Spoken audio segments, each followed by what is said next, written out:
ladies, Angela Simpson here. Thank you so much for watching me, and I want to let you know that I am ready for the holidays. You probably are as well. We're counting down now. We've just got a few more days to go. It is chilly where I live, so that's why even though I am indoors, I actually just came in from being outside, and so I still got my layers on. It's quite chilly out where I live at this time of year. So I hope where you are, if it's chilly, you're able to stay bundled up and warm, whether you're outdoors or inside, and that you are starting to enjoy and relax and unwind for this holiday season.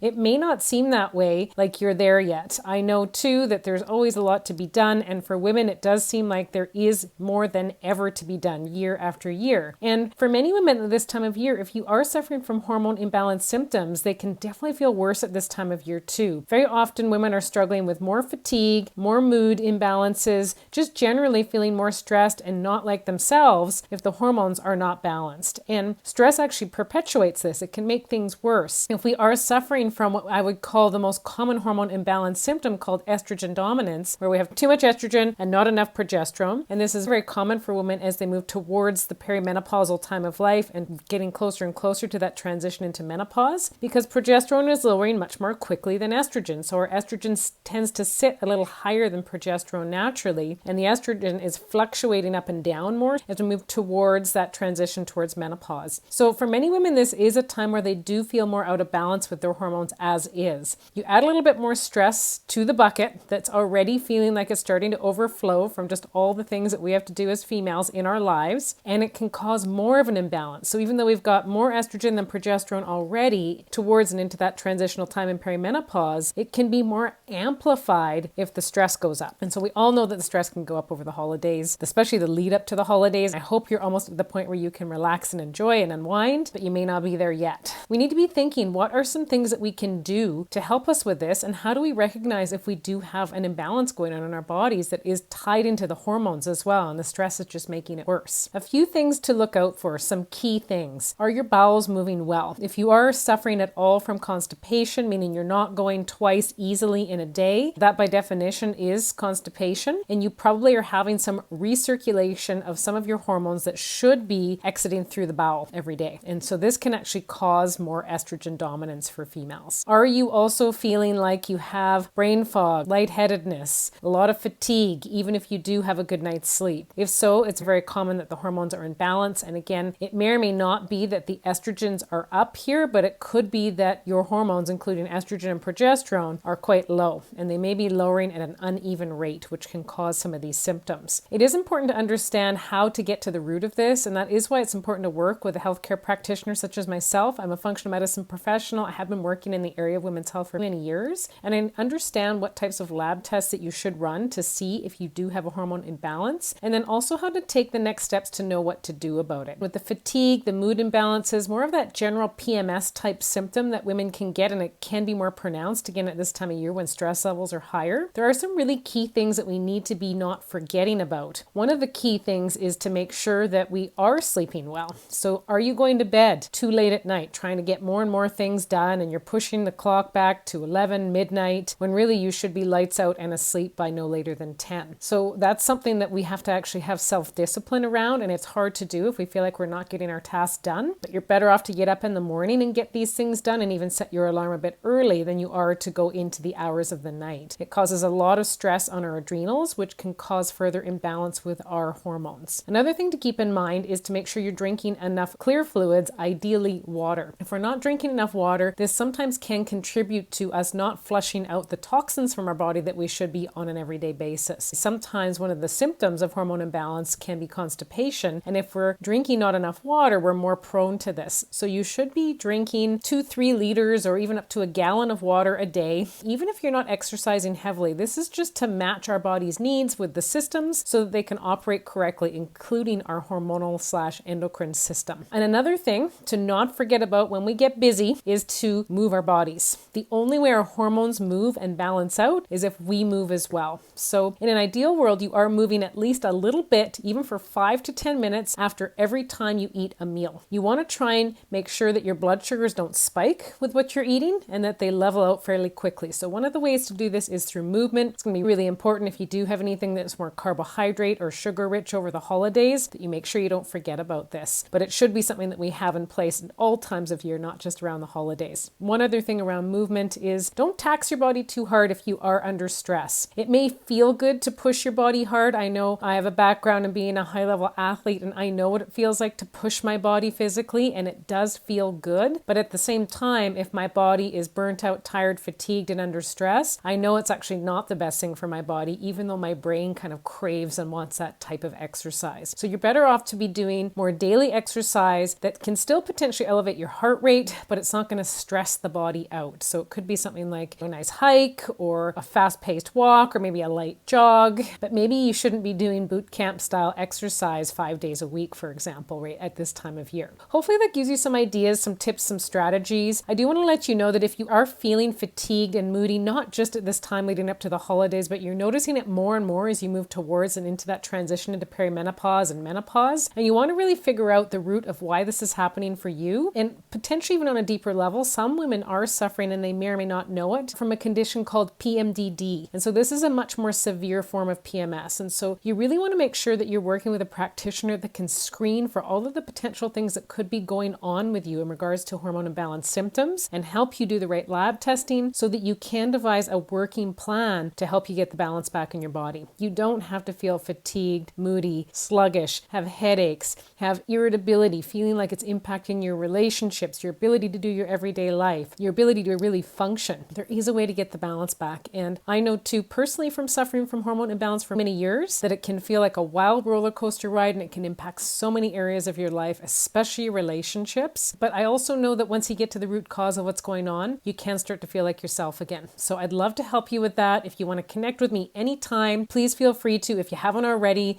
like me and join me on my social channels. So on YouTube, Angela Simpson Functional Medicine. On Facebook, I have a group called Functional Medicine for Hormonal Imbalances. If you haven't requested to join there already, please do. I'm also on TikTok and Instagram under my business name, Angela Simpson Functional Medicine. So I hope to see you around there. And if you want to connect with me one-on-one, please feel free to go to my website, www.angelasimpsonfunctionalmedicine.ca. Happy holidays, everyone. I really hope that you have some time to relax and unwind as a busy female who may be suffering from hormone imbalance. Rest can sometimes be the best order for helping you to start balancing your hormones naturally. Take care, and we'll see you again soon.